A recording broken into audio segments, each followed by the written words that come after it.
बोजो बोजो त हामी धेरैचोटि गइसक्यौँ। यो अगाडिपट्टि देखिएको टाप बोजो यहाँ लगभग 2 लाख 2.5 लाख मानिसहरूको बसोबास भएको एरिया हो। हाल हामी पानी जहाजको यात्रामा छौँ। अमर भट्टराई भेना यहीँ हुनुहुन्छ। हेलो भेना, के छ हजुर? आराम हुनुहुन्छ नि?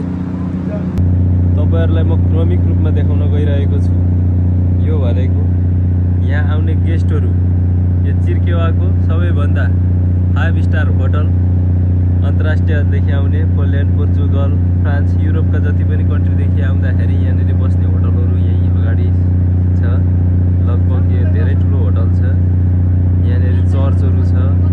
यो माथि देखिएको रातो यो युद्धकालमा चाहिँ युद्ध भएको ठाउँ भनिएको छ। हुन त युद्ध त सबैतिर नै भएको देखाउँछ।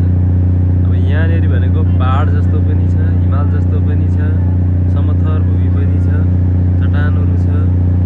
यो बसहरू यो पानी जहाजबाटै वारिपारी गरेको हुन्। बस, कारहरू, यो कारहरू सबै अहिले इन र आउटको क्रममा छ।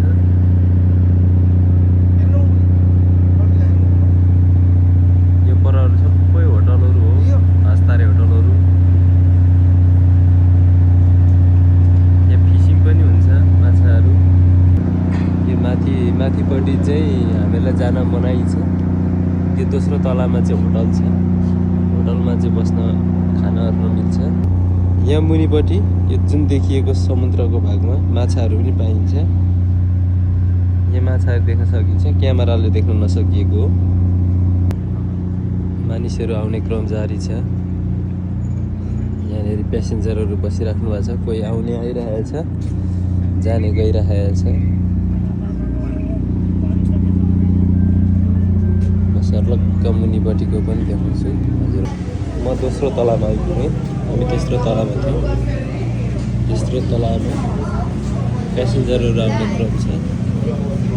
यस्तै छ गाडीहरू। यो मुनिपट्टिको पार्किङ हो, पानी जान्छ। धेरै नै गाडीहरू आइरहेको छ।